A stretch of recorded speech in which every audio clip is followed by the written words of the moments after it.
पाकिस्तान चौथे दिन Melbourne test हार गया, लेकिन एक टाइम पे ऐसा लग रहा था कि पाकिस्तान मैच जीतने के बहुत करीब था।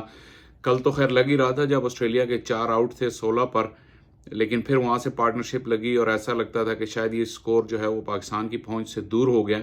आज सुबह भी ऑस्ट्रेलिया की टेल ने अच्छा खेला और 317 का इवेंचुअली पाकिस्तान को टारगेट दिया, लेकिन एक मौके पर पाकिस्तान के 219 रन पे 5 आउट थे और ऐसा लग रहा था कि मैच शायद पाकिस्तान की तरफ जा सकता है।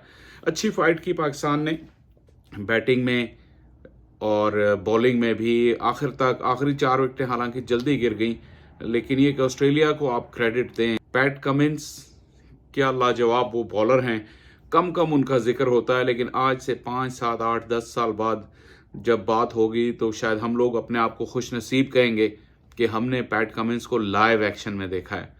बहुत ही ज़बरदस्त लीडर हैं, बहुत ही ज़बरदस्त बॉलर भी हैं और जब भी उनकी टीम को ज़रूरत होती है तो वो खुद गेंद पकड़ के आ जाते हैं और वो कहते हैं कि मैं ही करके दिखाऊंगा, और उन्होंने ऐसा कई बार किया। 10 विकेटें मैच में ली, मैच विनर रहे और hats off to Pat Cummins. बहुत ही शानदार उन्होंने बॉलिंग की और उससे ज़्यादा अच्छी लीडरशिप थी उनकी। अंडर प्रेशर बहुत काम, और इस मैच में जैसे मैंने कहा कई मौके ऐसे आए जब ऑस्ट्रेलिया की टीम नीचे लग चुकी थी, लेकिन वहाँ से उन्होंने फाइट बैक किया और इन द फील्ड जब भी उन्हें ज़रूरत हुई इंस्पिरेशन की, मोटिवेशन की, तो पैट कमिंस उनके लिए हाजिर रहे और बिल्कुल ये मैन ऑफ द मैच जो उनको मिला बिल्कुल सही मिला और वो डिज़र्व करते थे। बात की जाए पाकिस्तान की, तो पाकिस्तान की परफॉर्मेंस भी इस टेस्ट मैच में लाजवाब रही। जैसा मेरी एक सीरीज़ ऑफ वीलॉग है, मुसलसल मैं इसमें यही चीज़ कह रहा हूँ कि मैं पाकिस्तान टीम की प्रोग्रेस देखना चाह रहा हूँ और रिज़ल्ट मुझे इस सीरीज़ में तवक्को नहीं थी, लेकिन हम इतना करीब आ सकते थे मैच जीतने के, ये मैंने सोचा नहीं था। इसलिए आपको क्रेडिट शान मसूद को देना होगा। जो उनकी लीडरशिप क्वालिटीज़ हैं फील्ड में नज़र आई। दूसरे मैच में एकदम ऐसा लगा कि उन्होंने ग्रो किया एज ए लीडर। फील्ड में उनकी प्लानिंग, स्ट्रेटेजिक प्लानिंग, बॉलर्स की हैंडलिंग बहुत अच्छी थी। बैटिंग दोनों इनिंग्स में उन्होंने 50 किए। आप ये कह सकते हैं कि वो पहली इनिंग में शॉट मार के आउट हुए तो वो गलत था, लेकिन उनकी अप्रोच यही है, पॉजिटिव अप्रोच है और ऑस्ट्रेलियंस इस चीज़ को मानते हैं कि जो भी उनके खिलाफ अग्रेसिव खेलता है उसी से वो डरते हैं। और यही आज कमेंट्री में भी बात हो रही थी।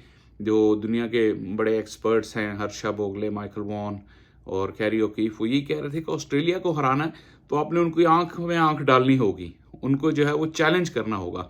आप इस तरह टिमिड अप्रोच के साथ कि वक्त गुजार लेंगे, ये कर लेंगे, वो कर लेंगे, ऐसा ऑस्ट्रेलिया के खिलाफ आप कर नहीं सकते। अच्छा, मुझे यहाँ पे एक पॉइंट मैं ज़रूर मेंशन करूंगा। यूजुअल स्कोर कार्ड तो आपको पता है, किसने कितने रन बनाए, कौन कैसे आउट हुआ, उस पर बात करने का उतना ज़्यादा फायदा नहीं है।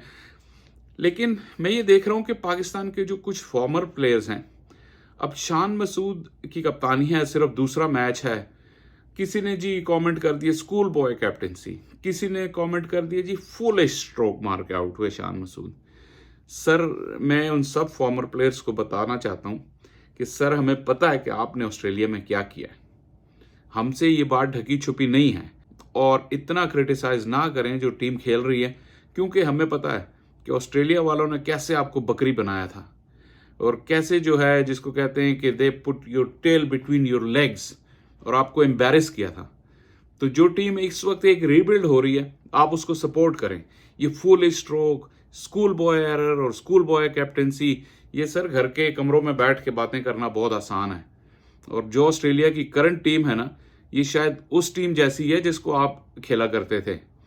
हालांकि जब वक्त गुजर जाता है, जैसे मैं उस दिन शुएब अख्तर की एक वो देख रहा था वीडियो, वो कहते हैं कि लारा बला थी या तेंदुलकर बला थे, इसी तरह स्टेन और इसी तरह कैलिस, ये चीज़ें आज से 10 साल बाद जब आप इस ऑस्ट्रेलियन टीम को भी याद करेंगे तो आपको पता लगेगा कि कमिंस क्या बला थी, Hazlewood, Nathan lion, Mitchell Starc, Mitchell Marsh, David Warner, ये क्या बलाएं थी, ये आज के दौर की बलाएं हैं। और रियलिस्टिक अप्रोच ये कि आप अपनी टीम का कंपैरिजन करें, अपने सिस्टम का कंपैरिजन करें, अपने पाथवे का कंपैरिजन करें, अपने इंफ्रास्ट्रक्चर का कंपेयर करें, तो उस पे आप कंपैरिजन करते हैं, आप अच्छे भी लगते हैं। आप जो प्लेयर 11 स्क्रीन पर खेल रहे हैं, दे ट्राइंग देयर बेस्ट कि वो आपके मुल्क का नाम रोशन करें, एक अच्छा मुकाबला करें, आप उनको ही गिराने पे तुले हुए हैं। तो ये अप्रोच जो है, ये बिल्कुल मैं इसके हक में नहीं हूँ। जहाँ मैंने पैट कमिंस की बात की, मैं ज़रूर शान मसूद की बात करूँगा, क्योंकि Shan Masood has been an excellent leader on the field और with the bat too. With the bat उनकी एक अप्रोच है एग्रेसिव, जो कि शायद जैसे मैंने पिछली वीडियो में भी कहा था कि उनके अंदर नेचुरल एबिलिटी उस तरह नहीं है जितनी कि अप्रोच में उनकी एग्रेशन है, लेकिन स्टिल जो क्लैरिटी है उनके माइंड में उसकी दाद उनको देनी होगी कि उसी अप्रोच को स्टिक कर रहे हैं और वो कोशिश कर रहे हैं कि ये अप्रोच मेरी टीम में भी आ जाए। और अगर ये टीम में आ गई तो फिर आपको ये शान की जो कॉन्ट्रीब्यूशंस हैं इस वक्त 50-60, आप उस चीज़ को भूल जाएंगे कि वो 100 क्यों नहीं कर रहे, क्योंकि बाकी प्लेयर्स जब उस एबिलिटी के और उस माइंडसेट के साथ खेलेंगे तो फिर वो एक टीम एफर्ट आपको नज़र आएगी। और पाकिस्तान की टेस्ट टीम जिस तरह इन 2 मैचों में नज़र आई है, मैं तो बड़ा होपफुल हूँ कि ये ग्रो करेगी under the leadership of Shan Masood. काफ़ी अच्छी चीज़ें हुई यहाँ पे। आप बॉलिंग देखें, 20 विकेटें आपने ऑस्ट्रेलिया में पहली दफ़ा हासिल की इतने अरसे के बाद, तो ये एक बड़ा कारनामा है डिस्पाइट द मिस चांसेस। जाहिर है मैं मिस चांसेस की तरफ ज़रूर आऊँगा, क्योंकि शायद वही वो लम्हा था जब पाकिस्तान को टेस्ट मैच कॉस्ट किया। पहली सुबह वार्नर का कैच गिरा, पहले सेशन में पाकिस्तान ने 90 रन बनवा दिए। वो टाइम था जब गेंद जो है वो सही हिल रहा था, बॉलिंग के लिए अच्छी कंडीशंस थी। हु नोज़ कि वो एक कैच अगर हो जाता तो इस मैच का रुख क्या बनता। और फिर कल जब मिचेल मार्श का कैच छोड़ा अब्दुल्ला ने, उस वक्त भी गेम बिल्कुल पाकिस्तान के काबू में थी और यही जो 317 चेस करने थे ये शायद अराउंड 200 के करीब होते, तो आप देख सकते हैं कि मैच का नतीजा क्या निकलता। लेकिन ओवरऑल एक पाकिस्तान ने जिस तरह की फाइट की, इससे उन्हें काफ़ी जो है वो हौसला मिला होगा।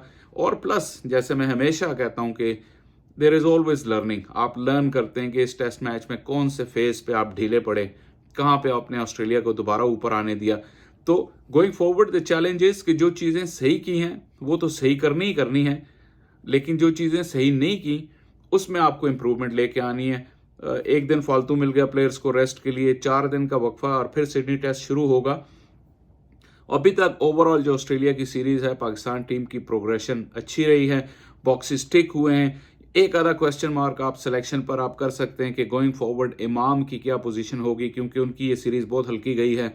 और एक तवक्को भी थी, टू बी वेरी फ्रैंक, जो क्रिकेट एक्सपर्ट्स हैं वो इस चीज़ पे तकरीबन कन्विंस थे कि इमाम इन कंडीशंस में जो है वो परफॉर्म नहीं कर पाएंगे। तो अभी तक तो ऐसा ही हुआ। क्या शान मसूद वो बोल्ड डिसीजन लेंगे और साइम अयूब जो यंगस्टर हैं उनको चांस देंगे सिडनी टेस्ट में?